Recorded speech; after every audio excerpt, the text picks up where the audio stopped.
चला आ गया। হ্যালো বন্ধুরা, কি অবস্থা, কেমন আছেন সবাই? তো যাই হোক, ফাইনালি মুক্তি পেয়েছে আপকামিং ইন্ডিয়ান হিন্দি ল্যাঙ্গুয়েজের অ্যাকশন মাসালা ফিল্ম জাট। সানি দেওয়ালের মোস্ট এন্টিসিপেটেড মোস্ট ভায়োলেন্স সিনেমা চলে এসেছে আর আমি দেখেছি। তো চলুন দেখা যাক কেমন হয়েছে এই সিনেমাটি।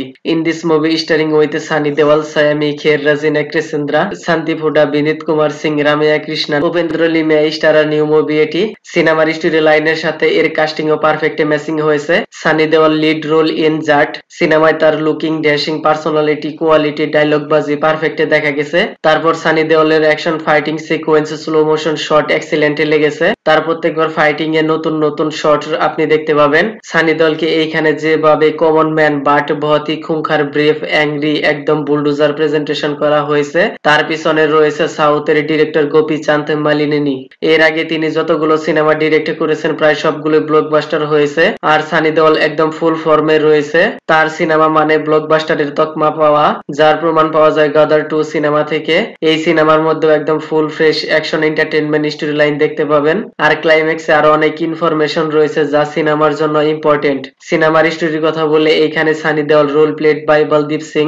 সে ট্রেনে চড়ে আন্ধ্রপ্রদেশে চলে আসে আর সেইখানে আশেপাশে 30 গ্রামে রাজত্ব করে রানাতুঙ্গা। তার বয়ে আশেপাশের লোকজন কোনো কথা বলার সাহস পায় না এবং তাকে দেখে পুলিশও ভয় পায়। তারপর সানি দেওয়ালের ইডলির প্লেট রানাতুঙ্গার গুন্ডার সাথে ধাক্কা লেগে মাটিতে পড়ে যায়। তারপর তাকে সরি বলতে বলা হয় কিন্তু সে না বলে ধাক্কা মারায় তার জাটওয়ালা অবতার দেখতে পাওয়া যায়। এই সরির চক্করে পড়ে নিচ লেভেল থেকে উপর লেভেল পর্যন্ত অনেক গুন্ডাই এই ডাইকিলো হাতের শিকার হয়। তারপর কিভাবে রানাতুঙ্গার সামনাসামনি হয় আর সানি দেওয়ালকে শুধুই কি কমন ম্যান নাকি অন্য কেউ, এই সব কিছু জানতে আপনাকে পুরো সিনেমাটি দেখতে হবে। এই সিনেমায় অ্যাকশন ইমোশনের সাথে কিছু কমেডিও দেখতে পাওয়া গেছে। তারপর দুইজনের চ্যালেঞ্জিং অ্যাকশন দেখতে পাওয়া যায় আর রানাতুঙ্গা এইরকম ভয়ঙ্কর লুকস, র, রাস্টিক, ব্লাডি, ম্যাডনেস, রুথলেস হওয়ার পিছনে ফ্ল্যাশব্যাক স্টোরি রয়েছে যা আপনারা সিনেমার মধ্যে সুন্দরভাবে দেখতে পাবেন। সিনেমার শুরু থেকে আপনি হুক হয়ে থাকবেন, বিশেষ করে এর ফার্স্ট পার্ট এতটাই এক্সিলেন্ট যা অসম্ভব ভালো লাগবে আপনার। থম্যানের ব্যাকগ্রাউন্ড মিউজিকের সাথে অ্যাকশন ইমোশন একদম রিয়েলিস্টিক ফিল হবে। তো যাই হোক, সিনেমাটি না দেখে থাকলে দেখে নিন। একদম অ্যাকশন মাসালা এন্টারটেইনমেন্ট সিনেমা, লেকিন আন্ডার 16 বাচ্চাদের সাথে নিয়ে দেখবেন না, কারণ গলা কেটে ফেলা আর কিছু গালিও রয়েছে। বাকিটা আপনার ইচ্ছা। ওকে দেন, ভিডিওটি কেমন লেগেছে আপনার? ধন্যবাদ, দেখা হবে পরের ভিডিওতে।